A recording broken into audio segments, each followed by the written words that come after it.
So, to all those wondering why I decided to split this into two reviews, well, let me ask you a question. When you go to, say, Outback, and you get that thing that's got like steak, chicken, and ribs with some mashed potatoes all on one plate, do you like to associate it with the diarrhea that's going to give you later? Cue title scene.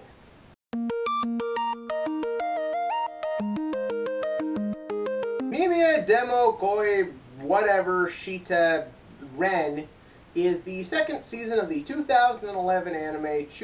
You get the point. Anyways, this is the sequel season to what was the very well received, and if you saw my review, loved series that revolved around just kids growing up and how our fantasy worlds, follow us and how they change and go away and all that stuff. And I just thought the series was so excellent. It was so incredibly well written. The characters felt like real people. The plot was beyond excellently executed. It got a little shaky at the end there, but overall just a real excellent series that I could recommend to anyone.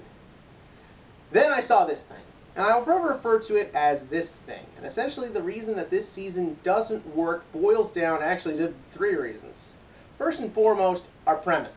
The season picks up a couple months after where the first season left off, with Yuta and Rika, our two main characters, who are now living together for a reason that is very forced and contrived and stupid. And yeah, you're going to have that same reaction too. But they are fine, whatever. I like being around these characters. I like seeing them develop. If this is how it's got to go to see more of that, so be it. Now, one would assume that with Rika's character arc being completely finished at the end of the last season, totally resolved, nothing left over, and a true sense that she can move on with her life and grow up from her bizarre behavior, you're going to be really disappointed, like I was.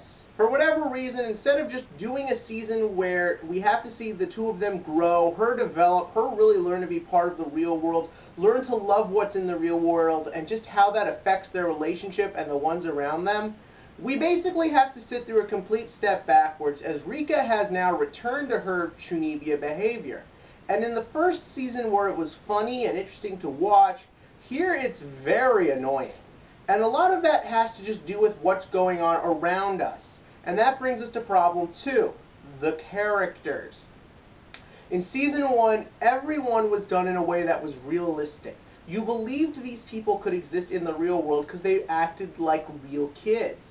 They genuinely had a sense that they were going through real problems and reacting to it in ways that work. The problem here is that everyone has their personalities gutted, mostly for just more comedy, which again, I like comedy, not a problem, but it has to work and it has to make sense. Everyone is either overused or underused. In the case of our two leads, Rika's behavior is very annoying simply because you have to look at it from this perspective. Knowing full well that everything about her has been fixed and completed with the last season and resolved, it mainly just the way seeing her acting like this goes in this season, she just feels like someone who has all these great friends and a great life, but doesn't give a shit about any of them and just takes them for granted because she'd rather just live in a fantasy world for no reason. Does that sound like someone who you'd like to know or hang around? Does that even sound like someone realistic? Then we come to Yuta, who again, first season, felt like a real person. He could be petty, he could be selfish, he had his good moments, his bad moments. Here, he's mostly just used as a straight man to everyone else's humor. And it is not only unfunny, it's annoying.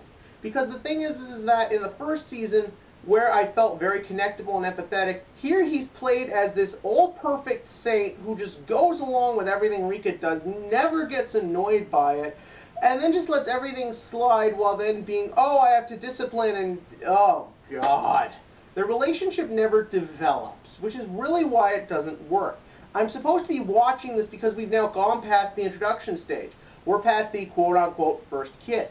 We should see the relationship develop as they grow older. But for the most part, we're just stuck with the same stuff we saw last season. Rika does something stupid, Yuta freaks out, rinse and repeat. Same goes for everyone else. All our other side characters are now really gotten incredibly annoying, or, like the best friend, insultingly cut out for no reason. Essentially, you have Nibatama, who's now more annoying, because all she's ever doing is yelling and arguing with Deko Mori, who now occupies more screen time for no reason, has 2 or 3 episodes completely dedicated to her that are all totally pointless and forgettable and boring. You've got, what's her name? Okay, she was a little bit better this season. And finally, you have the addition of a new character, Satoni or something like that.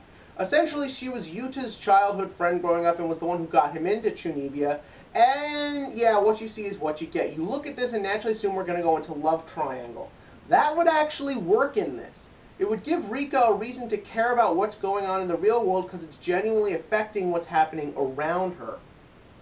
But instead, for the most part, she is just being used for silly humor. A lot of people just hated her for the fact it was a love triangle. I actually thought she was the only good thing in this season. She had a real sense of drama and personality to her, and I actually cared about what was going on with this character. Again, I thought it would bring something out of Rika, and as well as Yuta, that would actually develop the characters and move them forward. And for a while, it looked like that was actually happening. But then for the last couple episodes, the show just decides to screw all of that, and it brings us to problem 3. Nothing happens! This whole season's completely pointless. The two don't develop.